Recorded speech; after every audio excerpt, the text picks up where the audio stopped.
अहर्निश स्टिंगनधारी घोर कृष्णवर्ती परिधानों में लिपटे यमदूतों से अगल बगल खड़े कमांडोज से घिरे। प्रतिपल वैतरणी का संकल्प लेने को तत्पर दीनबंधु शर्मा कीचड़ से सनी भीगी धोती, शरीर से चिपक गए कुर्ते और घनघोर वृष्टि से तर टोपी संभालते तेज कदमों से ऐसे भागते चले जा रहे थे जैसे 20 यूं शिकारी कुत्ते उनका पीछा कर रहे हों। एक क्षण को ठिठक कर उन्होंने भयत्रस्त दृष्टि से मुड़कर देखा। नहीं, इस अनजान बीहड़ अरण्य से भला अब कौन उन्हें ढूंढ पाएगा।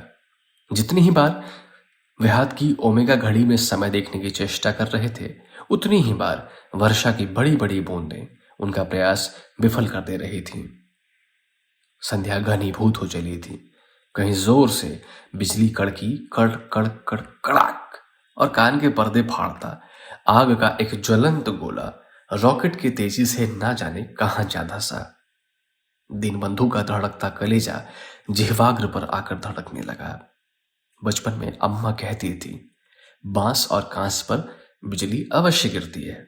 बिजली चमकती और वे घर के कांसे के बर्तनों को चटपट बोरे से ढक देती, पर आज तो दीनबंधु बांस के झुरमुट में ही खड़े थे। वे फिर साहस कर वेणुवन की परिधि लांघने लगे। शत सहस्त्र झिंगुरों की ध्वनि, नीड़ में लौट रहे विहंगों का कलकूजन उन्हें सहसा अभयदान दे उठा। डरो नहीं दीनबंधु, यहां तुम्हारा कोई कुछ नहीं बिगाड़ सकता।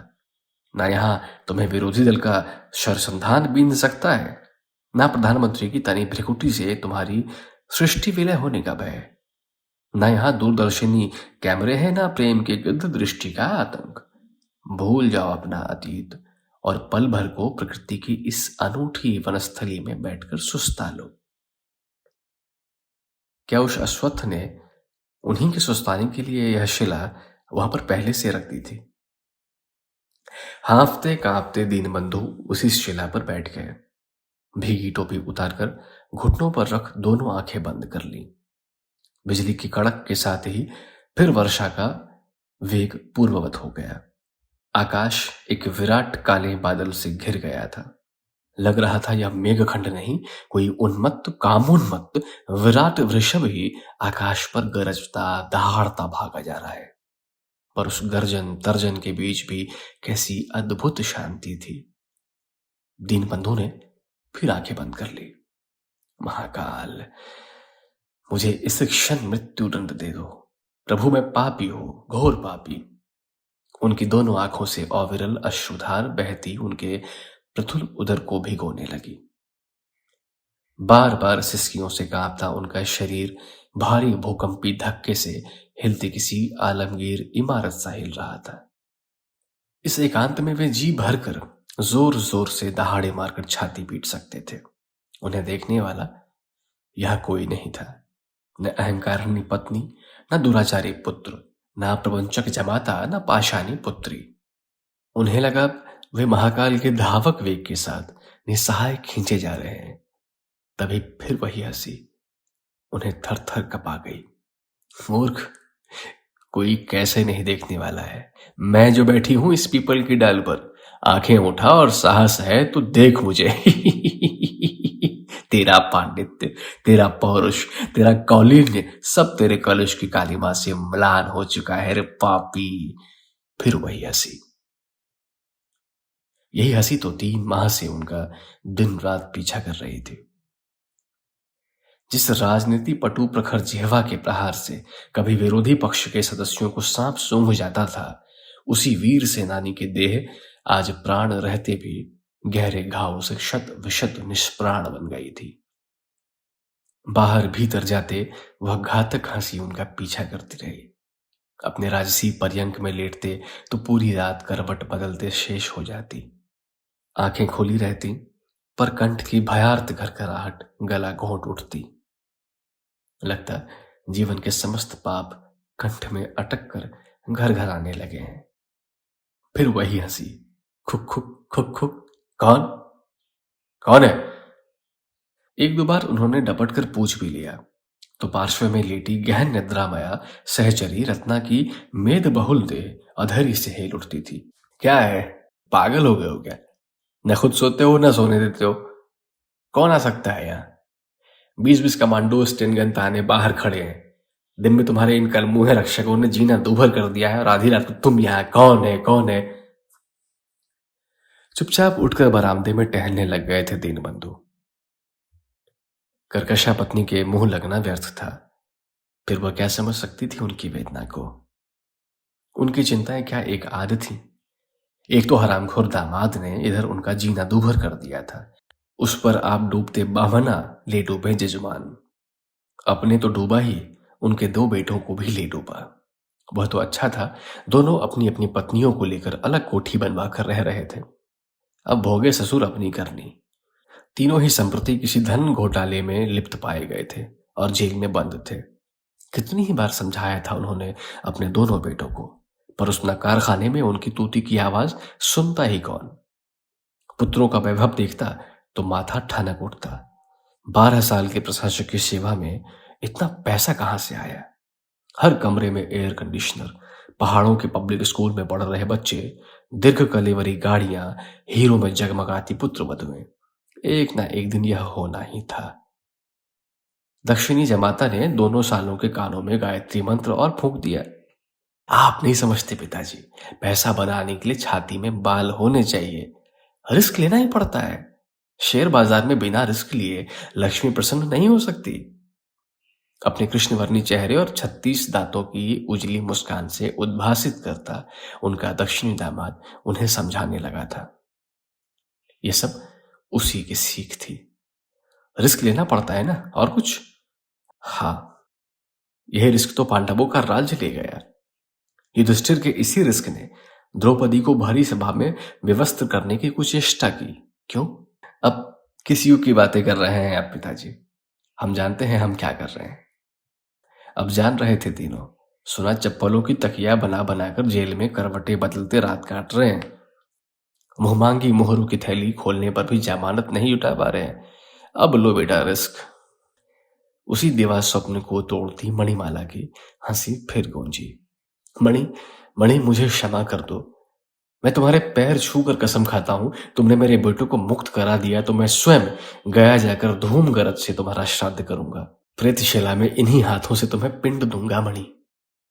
अपने दोनों हाथ अदृश्य चरणों की ओर बढ़ाते दीनबंधु घिसटने लगे। कैसा श्राद्ध करेंगे? जैसे उस बार ऊटी में किया था? और तुम्हारे बेटों की मुक्ति? अपनी सौत के पापी पिल्लों की पैरवी करूं? ऐसी मूर्ख नहीं हूं मैं। दीनबंधु को लगा वह चेतना खोते जा रहे हैं। थर थर कांपती देह को अश्वत्थ के पुष्ट तने से टिकावे जोर से बुदबुदाने लगे। शिवम मस्तु सर्व जगतः परहित निरता भवत भूते गणा। शिवमस्तु सर्व जगतः परहित निरता भवत भूते गणा। किंतु धड़कता हृदय आश्वस्त नहीं हुआ। वायुमंडल में यह गुग्गल की सी मधुर सुवास कैसे मंडराने लगी थी? क्या यह वन्य पुष्पों के बीच बनफशे की महमह महक थी या उसका भ्रम? डरते डरते दीनबंधु ने आंखें खोली। सूचिभेद अंधकार को चीरता चमगादड़ों का झुंड ची ची करता ठीक उनके सिर के ऊपर की डाल पर तोरण सा लटक गया। वर्षा का वेग तीव्र से तीव्रतर होता जा रहा था। उन्हें लगा आकाश से विकटाकार भूत पिशाच उतर उन्हें घेर घेर कर निशब्द बैठ गए हैं और उन्हीं के बीच आनंद भैरवी सी मंद मंद मुस्कुराती बैठी है मणिमाला। हृदय का अनुराग अबीरवन पूरे चेहरे पर फैल गया था। आंचल विस्त्रस्त भाव से धरा पर पड़ा था। कंचुकवत शिथिल थे, किंतु नयन पक्ष थे स्थिर। पीपल का एक पत्ता भी नहीं हिल रहा था। रह रहकर उल्कों की भयावह घुतकार और शिवालों का चित्कार गूंज उठता और चिबुक दोनों घुटनों पर टिकाए मणिमाला बार बार हंस उठती। दीनबंधु का शरीर अवश्य जड़िमा में जकड़ा जा रहा था। मणिमाला निर्निमेष भाव से उन्हें देख रही थी। वही मोहक मुख मुद्रा, कृपण स्मित में तिर्यक होठे अधरपुट, नाक पर चमकती सोने की फूलदार लौंग, मांग में सिंदूर की प्रगाढ़ रेखा और हाथ भर सावनी हरी चूड़ियां। हाँ, वही तो थी, ठीक जैसे 50 वर्ष पूर्व पीली साड़ी पहने नतमस्तका उनके सामने बैठी थी जब उसके पिता ने कुश सहित उसका अंगूठा उन्हें थमाया था। दीनबंधु को तनिक भी संदेह नहीं रहा, यह साक्षात मणिमाला ही थी। यह उन्हें अपराधी चित्त का विक्षोभ नहीं था। वे अब अपने को रोक नहीं पाए। निसंग होकर कब लुढ़क पड़े उन्हें कुछ पता ही नहीं चला। कैसा आश्चर्य था कि उस अर्धचेतनावस्था में भी उनका अतीत उन्हें फिर अपने अभेद दुर्ग के जंग लगे ताले खोल वही सब दिखाता जा रहा था जिसे वे देखना नहीं चाहते थे।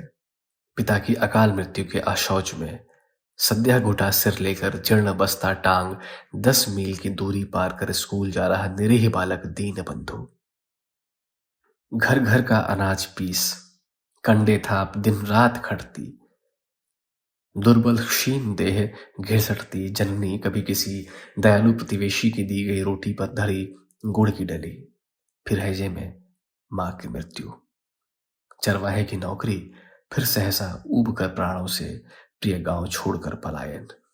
कुंभ मेले में नागा बाबाओं की जमात में औघड़ दिगंबर बाबाओं की गांजे की चिलम साधने का काम। फिर एक दिन एक जबरजंग क्रोधी बाबा के चिमटा प्रहार ने पीठ की चमड़ी उधेड़ दी थी तो पुनः ग्राम को प्रत्यावर्तन।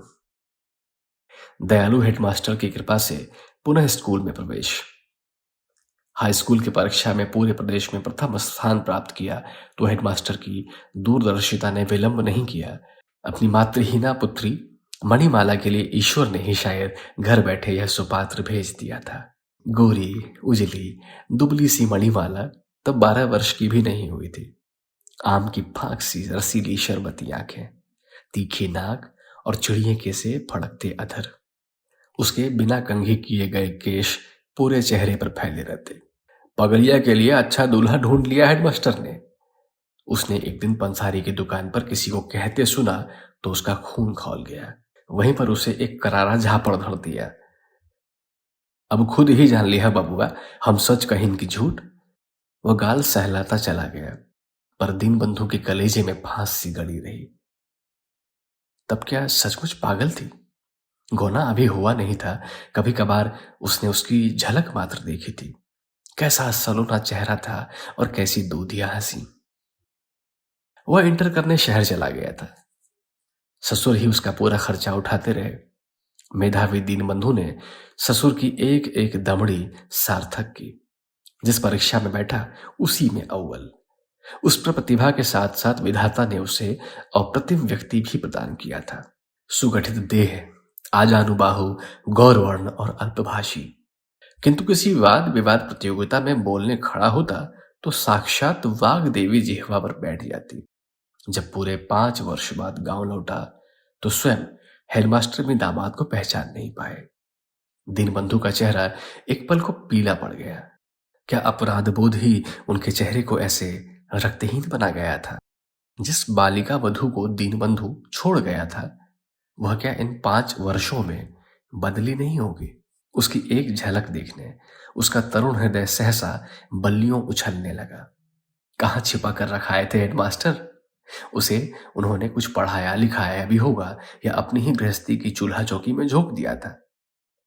अरे मणिमाला, मनी बेटी, कुछ चाय नाश्ते का प्रबंध कर, थक कर आए हैं मेहमान। ला लोटा दे, मैं दूध ले आऊं।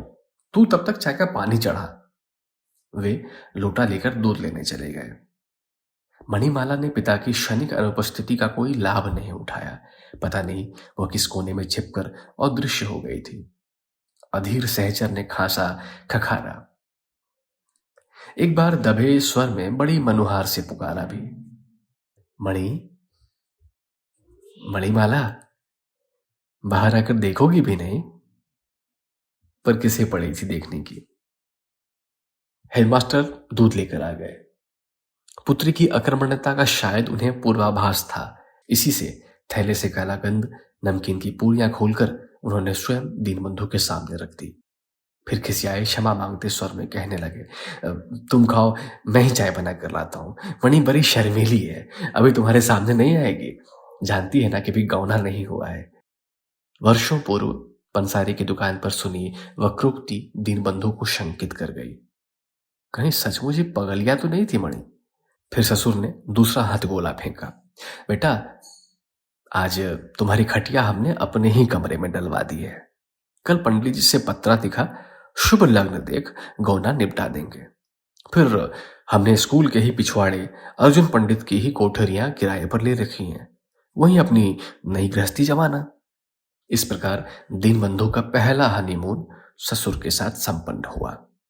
बड़ी सुबह किसी के खिलखिलाने की आवाज से वह चौंक कर जग गया। उसके साथ ही हेडमास्टर भी हड़बड़ाकर उठे और भीतर चले गए। बाप बेटी का वही वार्तालाप।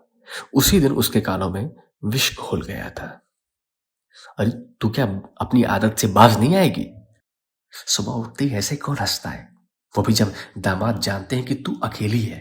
कहीं रूठ कर चला गया तो जिंदगी भर रोएगी करंजली। चुप कर। पिता की हृदयहीन चेतावनी की धज्जियां उड़ाती वह फिर हंसी।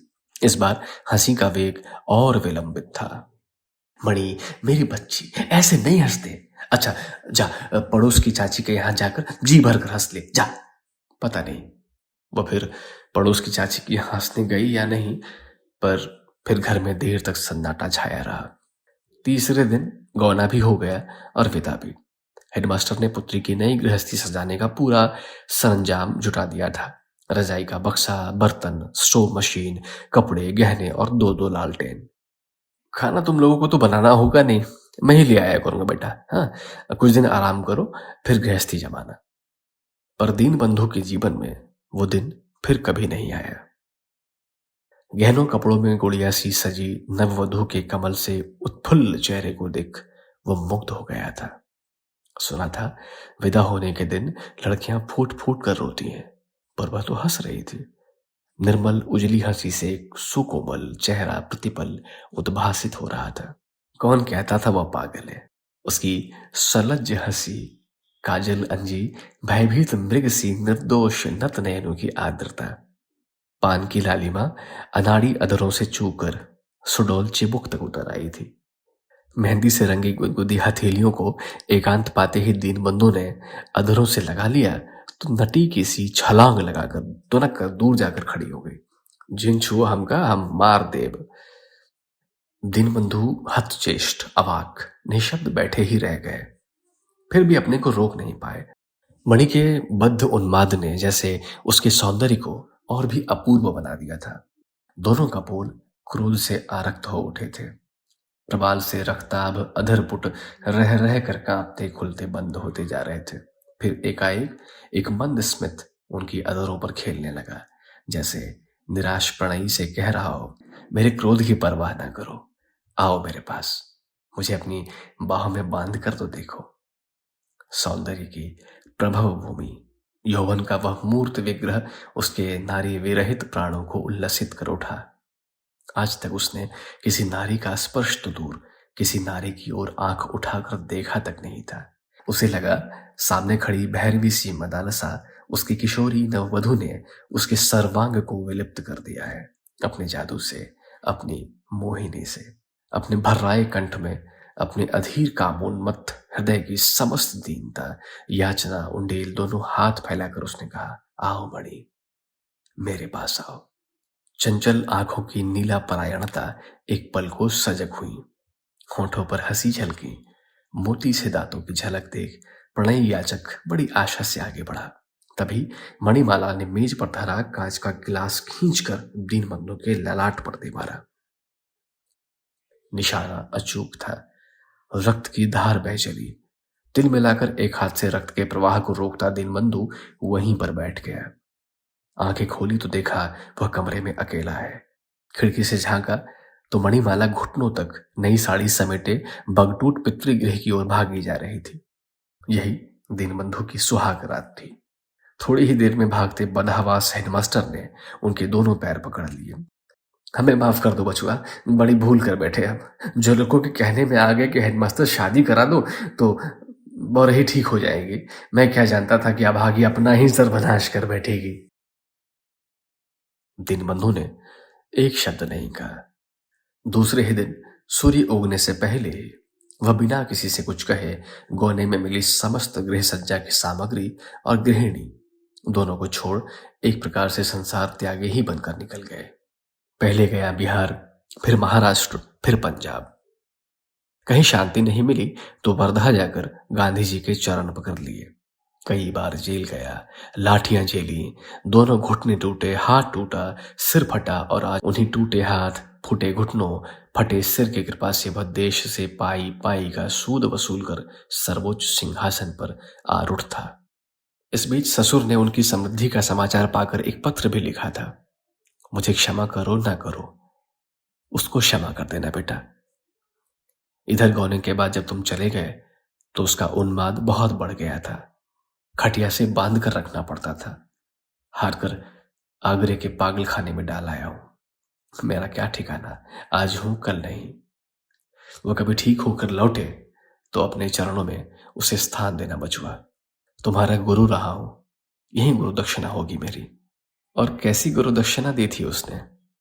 इस बीच दीनबंधु ने कितनी ख्याति बटोरी, कैसे कैसे उच्च गरियसी पदों को अपनी महिमा से महिमान्वित किया।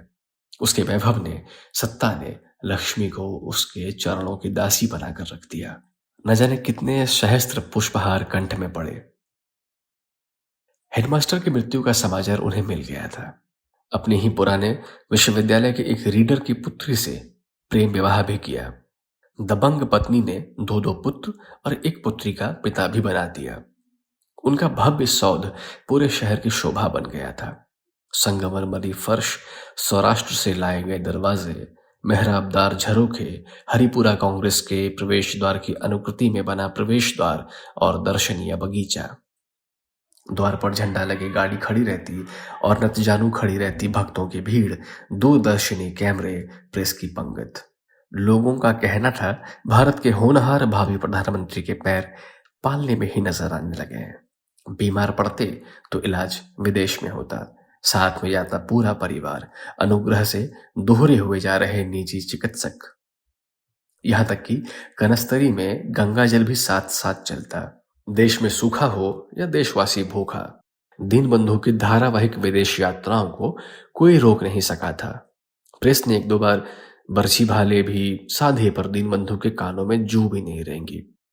मित्रों ने सावधान भी किया तो बोले, देखो आजकल कुछ भी काम कराना हो, किसी का मुंह बंद कराना हो तो चांदी का जूता मारो और खिलाफत है।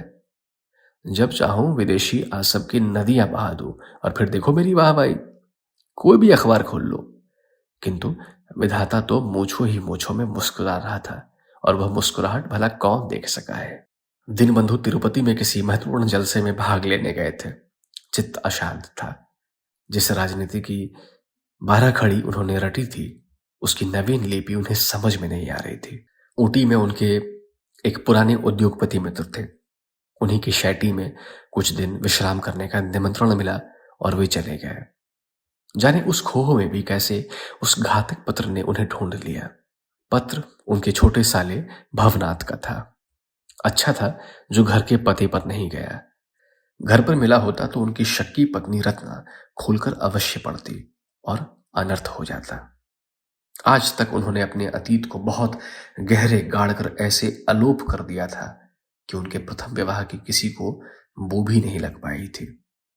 आज जब वो एक भरे पूरे सुसंस्कृत शिष्ट परिवार के बुजुर्ग थे, नाना थे, दादा थे, देश के बहुचर्चित विभूति थे, तब इस पट्टे बेहूदे नालायक भवनाथ ने कैसे उनका पता लगा लिया। बड़े साले रघुनाथ से उन्हें कभी कोई भय नहीं रहा। वो तो जन्म से ही मंगोल था, पूरा बौड़। शायद अब तक मरखप भी गया हो। पगलिया पागल खाने में बंद थी, पर भवनाथ। प्रिय जीजा जी, नमस्ते। हम यह कुशल से हैं, आपकी कुशल नेक चाहते हैं। आगे समाचार है कि सुना आप बहुत बड़े मंत्री हुए हैं। खुशी भाई, हमारा ख्याल धरें और हमारे छुटकने को कहीं चपरासी उपरासी रखा दें। 5वीं फेल है, घर की हालत ठीक नहीं है। पिछली बरसात में छत ढह गई थी। जीजी आगरे से ठीक होकर आ गई हैं। हमारी घरवाली कहती हैं हमारा परिवार बहुत बड़ा है, 8 बच्चे हैं। फिर पैर भारी हैं, बड़े भैया नहीं रहे। कहती है जिनकी चीज है वे ले जाएं। सो परसों हम जीजी को लेकर आपके पास आ रहे हैं। स्टेशन से हमें ले लें। आपका भवनाथ। जिस दीनबंधु ने देश की बड़ी से बड़ी समस्याओं का समाधान चुटकियों से किया था, वे सहसा इस आकस्मिक झटके से अवश्य हो गए थे। किंतु उस मस्तिष्क के कलपुर्जे क्या साधारण कलपुर्जे थे? एक पल में चेहरे की उदासी छट गई। स्टेशन पर वे स्वयं ही गाड़ी ड्राइव कर पहुंच गए।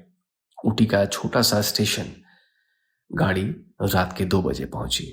शॉल को सिर से पैर तक लपेटे वे धैर्य से खड़े रहे। इतने वर्षों बाद क्या वे उन्हें पहचान पाएंगे? पर पहचानते कैसे नहीं?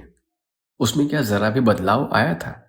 शरीर में सामान्य सी मेद सी परत चढ़ी थी, किंतु चेहरे पर अभी भी कैशोर्य की लुनाई थी और वही मोनालिसा की सी रहस्यमयी मुस्कान।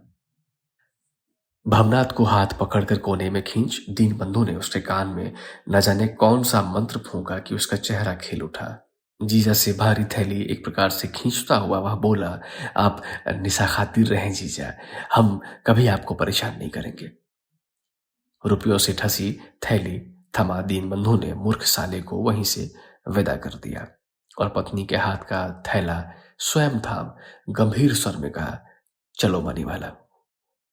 वह सिर झुकाए मंत्रपूत डोर में बंधी धीर मंथर गति से पति के पीछे पीछे वैसे ही चल रही थी जैसे 50 वर्ष पूर्व उसकी चादर से बंधी सप्तपदी के फेरों में चल रही थी। स्वयं चालक की सीट पर बैठ दीनबंधु ने हाथ पकड़कर मणिमाला को अपने पार्श्व में बिठा लिया। वह न एक शब्द बोली, न हिली, न डोली। कैसी हो मणिमाला? बड़े मीठे स्वर में दीनबंधु ने पूछा और कनखियों से उसकी ओर देखा। गाड़ी तीव्र गति से भागती अरण्य चीरती चली जा रही थी। सामने नीलगिरी की धूमिल पर्वत श्रेणियां दिख रही थीं और उनके वक्ष पर फैली सी चाय बागानों की मोहक हरी दिमा। हवा के वेग से मणिमाला के पूरे केश चेहरे पर वैसे ही फैल गए जैसे पहले फैल जाया करते थे। निर्दोष चेहरा कितना सुंदर लग रहा था। अक्षत कौमारी की कस्तूरी की सी महक पाकर नारी देह के अनुपम जौहरी के नथुने फड़क उठे। नहीं, अपने दौर्बल्य पर उसे आज अंकुश लगाना ही होगा। सोने की लौंग रह रह कर नन्ही टॉर्च सी चमक रही थी। स्मृतियों के गहवर में भटकता दीनबंधु सहसा फिर सचेत हो उठा। एक रात इसी सहचरी के मोहक सौंदर्य पाश में बंधा वह कैसा पागल बन गया था। जी में आया था उसे अपने अजय पौरुष की पूरी शक्ति से पराजित कर बाहों में कीमे सा मसल दे। शायद वो यही करता भी, पर तभी उस कांच के गिलास का आघात उसे दिल में ला गया था। मणि, उसने फिर कहा, याद है तुमने मुझे उस रात गिलास खींच कर मारा था? देखो, तुम्हारे निशान वैसी ही धरी है। ललाट के अर्धचंद्राकार घाव के निशान पर अंगुली धर बंकिम गिरवाकर पाशर संगनी की ओर उन्होंने हंसकर देखा। एक क्षण को उनकी मुड़ी ग्रीवा मणिमाला के सुचक्किन कपोलों से छू गई। अपराधिनी ने पश्चाताप से विगलित होकर चिबुक वक्षस्थल से सटा लिया। उसकी मौन मूक क्षमा याचना उसकी उसी विवश मुद्रा में मुखर हो उठी। आओ आओ, तुम्हें एक सुंदर पहाड़ी पर ले चले। नीचे नदी बहती है, पर बड़ी तीखी चढ़ाई है। आओ, मेरा हाथ पकड़ लो। मणि छुई मुईसी पति का हाथ पकड़े उस तीखे पहाड़ पर चुपचाप चढ़ने लगी। पति के हाथ में उसका हाथ रह रह कर कांप रहा था। चोटी पर पहुंचे तो दीनबंधु ने कहा, देखो मणि, नीचे देखो, कितनी सुंदर नदी और कैसा घना जंगल।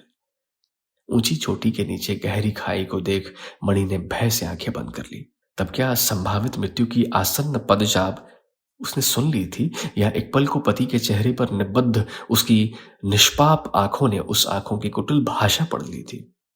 उसने भय से आंखें मूंद ली और उन्हीं बंद आंखों का सुअवसर पा महान देश सेवक दीनबंधु शर्मा ने अपने नाम की सार्थकता को क्षण भर में मटिया मीट कर अपनी सशक्त बाहुओं की पूरी शक्ति से उसे नीचे धकेल दिया। झांक कर देखा तो गहन वृक्षों से घिरे बीहड़ में उसके आंचल की एक झलक भी नहीं दिखी। फिर वह धीरे धीरे उतार उतरा, कार में बैठा और घर चला गया। लाश को कोई कभी ढूंढ नहीं पाएगा। भाई पूछेगा तो कह देंगे पगलिया तो थी, फिर भाग गई। और फिर कुछ एवें करी तो उसका भी उचित प्रबंध करने में वे समर्थ थे। और फिर तुलसीदास जी तो कह ही गए हैं, समरथ को नहीं दोष गोसाई। किंतु उस रात के बाद दीनबंधु कभी सो नहीं पाए। पहले ही दिन आंख लग गई थी कि मणिमाला पैरों के पास आकर बैठ गई जैसे पालतू बिल्ली हो। वह हड़बड़ा कर उठे, हाथ मुंह धोया, अलमारी खोलकर बोतल निकाली, नीट जिन से कंठ तर कर लिया, पर कलेजा धड़कता रहा। बाप रे बाप, कैसा सपना था। लग रहा था साक्षात मणिमाला ही आकर बैठ गई है। आंख लगी ही थी कि वह फिर से हंसी। तब से वही हंसी निरंतर उनका पीछा कर रही थी।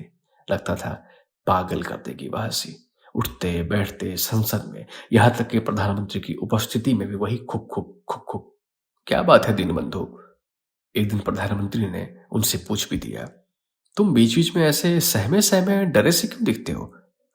तबीयत ठीक नहीं है क्या? मैं तुम्हारी उलझन खूब समझ रहा हूं। तुम्हें किसी अच्छे साइकेट्रिस्ट की जरूरत है। क्या कष्ट सता रहा है तुम्हें? दीनबंधु क्या कहते? कानों में तो वही हंसी फिर गूंजने लगी। देखो दीनबंधु, मैं जानता हूं तुम्हें तुम्हारे पुत्रों और दामादों की चिंता खाई जा रही है, किंतु चिंता मत करो। तुम्हारा कोई कुछ नहीं बिगाड़ पाएगा। मैं तुम्हें एक राय अवश्य देना चाहूंगा। चूंकि तुम्हारे पुत्र और दामाद सप्रमाण गिरफ्तार हो चुके हैं, तुम्हारे हक में यही ठीक होगा कि तुम स्वयं त्याग पत्र दे दो। तुम्हारी प्रशंसा ही होगी कि तुमने सत्ता का मोह त्याग दिया। किंतु ऐसा कर नहीं पाए थे दीनबंधु। क्यों वे अपने संतान की करनी का फल भोगें? मलाई उन्होंने भी खाई अवश्य थी, किंतु मजाल की एक चुगलखोर बूंद भी कभी उनकी सफेद मूछों पर लगी हो? वैसे भी सफेद मूछों पर सफेद मलाई एकाकार होकर घुल मिल जाती है, यह वे जानते थे। नहीं, मैं त्यागपत्र नहीं दूंगा। त्यागपत्र देने का अर्थ होगा कि मैंने भी कहीं न कहीं ठोकर खाई है। आप शौक से इंक्वायरी कमीशन बिठाइए, कैसे ही विकट अग्नि परीक्षा क्यों ना हो, मैं खरा उतरूंगा। फिर मानसिक यातना का एक लंबा दौर चला। न जाने कितनी बार छापे पड़े। घाघ अफसरों की पूछताछ ने एक ही महीने में उनके तेजस्वी चेहरे की आब पर झाड़ू फेर कर रख दी।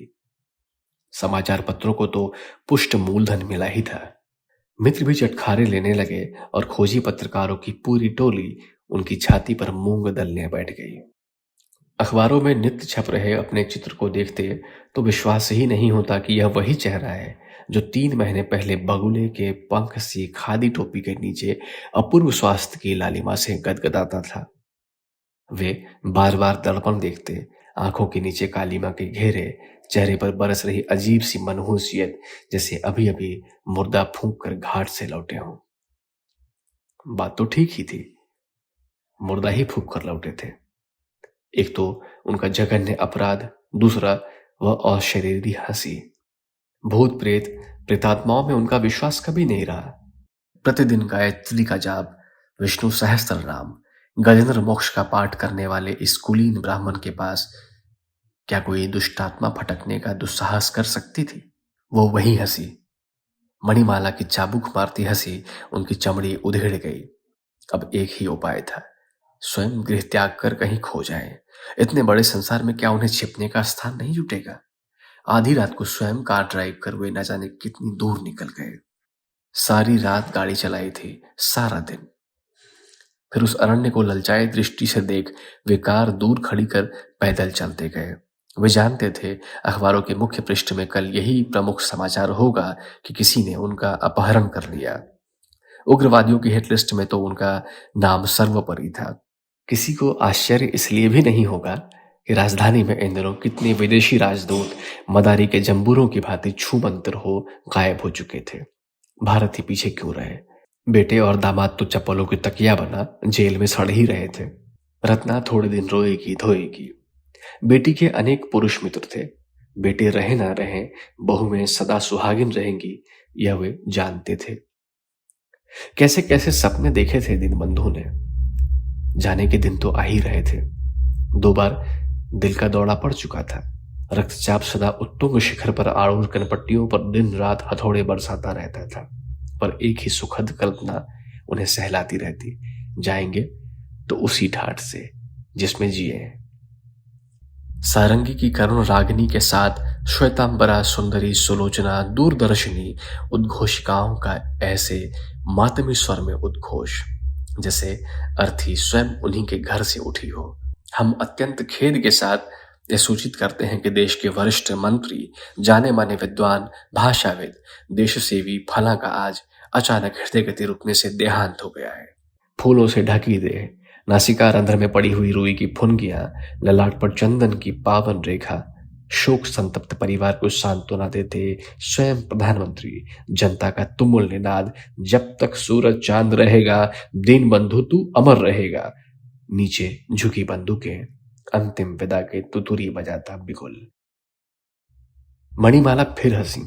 इस बार वो हंसी असाधारण थी, यानी पूरा अट्टहास। साथ ही बिजली फिर कड़कड़ कर कड़ाक उठी। दीनबंधु एक हाथ में छाती दबाए वहीं पर लौट गए। राशीभूत अट्टहास स्वयं शांत हो गया, साथ ही मेघों का उत्पात भी। चमगादड़ों का झुंड सर्र से उड़ता, अपने भयावह डैने फटफटाता न जाने किस दिशा में खो गया। दीनबंधु की भीगी देह निष्प्राण पड़ी थी। दयालु प्रकृति ही शायद उन्हें अंतिम स्नान करा गई थी। मणिमाला का प्रतिशोध 100% सफल रहा था। केवल हंसी के आयुध से ही उसने अपना बदला ले लिया था। यही नहीं, ऐसे बीहड़ में लपटका जहां यमदूत भी उसकी देह को नहीं ढूंढ पाएंगे, ठीक जैसे उसकी देह को भी आज तक कोई नहीं ढूंढ पाया। एक तीव्र हवा के झोंके ने पीपल के कुछ पीले सूखे पत्ते दीनबंधु की छाती पर गिरा दिए। यही उसका पुष्पहार था। रात बीत गई। पक्षियों की नीड़ में फिर हलचल होने लगी। बीमारी से उठे किसी दुर्बल रोगी की सी सूर्य की कमजोर किरणें धीरे धीरे उस सुप्त कांतार को जगाने लगी। मणि ने सोचा था कि कोई नहीं ढूंढ पाएगा उस अभिशप्त देह को। यह भूल थी मणिमाला की। उस देह को ढूंढने वालों ने उसे ढूंढ लिया था, क्योंकि कांव कांव करते काक परमानंद से अपनी बिरादरी को सहयोग के लिए आमंत्रित करने लगे थे, और चील गिद्धों की चक्राकार टोली निष्प्राण देह के क्रमशः निकट आती नीचे उतरती चली आ रही थी।